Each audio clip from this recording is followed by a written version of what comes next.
Assalamualaikum warahmatullahi wabarakatuh. Halo teman-teman, pada video kali ini kita akan membahas mengenai materi partograf. Apa sih partograf itu? Untuk apa partograf digunakan? Siapa saja yang bisa menggunakan partograf? Apa aja sih bagian-bagian dari partograf? Mari kita bahas satu persatu. Partograf digunakan sebagai alat bantu selama fase aktif persalinan untuk mencatat informasi yang didasarkan pada observasi atau riwayat dan pemeriksaan fisik ibu selama proses persalinan. Kemudian, siapa aja sih yang bisa menggunakan partograf? Partograf bisa digunakan semua ibu bersalin pada kala 1 fase aktif pada pembukaan keempat. Kemudian, partograf digunakan selama proses persalinan dan kelahiran di semua tempat, seperti bidan, dokter umum, residen, mahasiswa kedokteran. Untuk apa sih partograf itu digunakan? Apa tujuannya? Tujuan dari partograf itu sendiri yaitu untuk mencatat hasil observasi, memantau kondisi ibu dan janin, mencatat asuhan yang diberikan, mendeteksi persalinan, kemudian juga sebagai informasi pengambilan keputusan. Nah, kali ini aku bakal tunjukin ke kalian bagian-bagian dari partograf itu sendiri. Partograf ini adalah halaman depan dari partograf.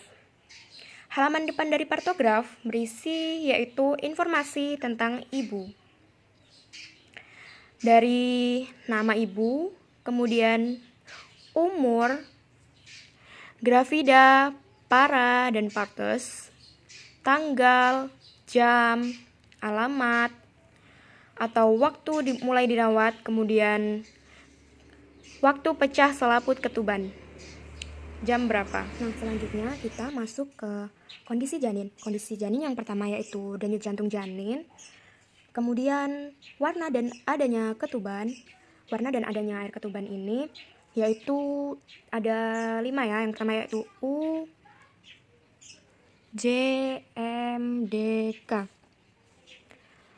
U ini untuk ketuban utuh yaitu belum pecah, dan J untuk ketuban yang sudah pecah namun jernih.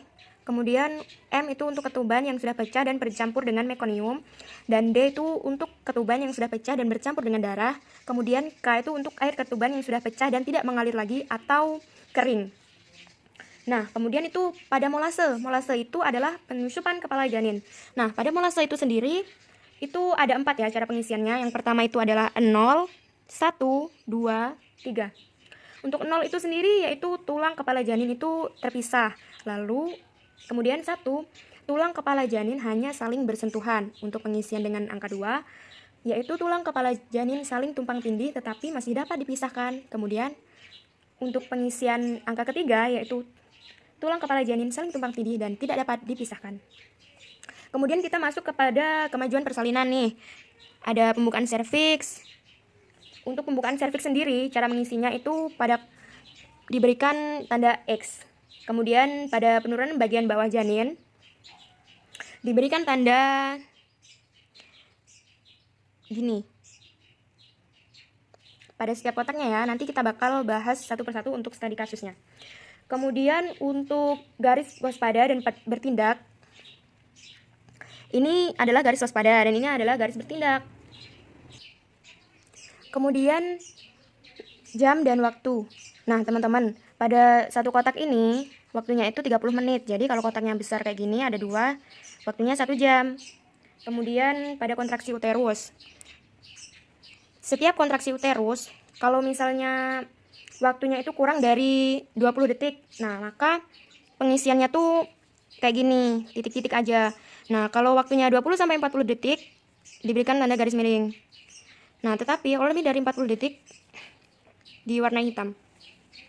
Kemudian pada obat dan cairan yang diberikan, yaitu oksitosin berapa tetes, atau obat lainnya.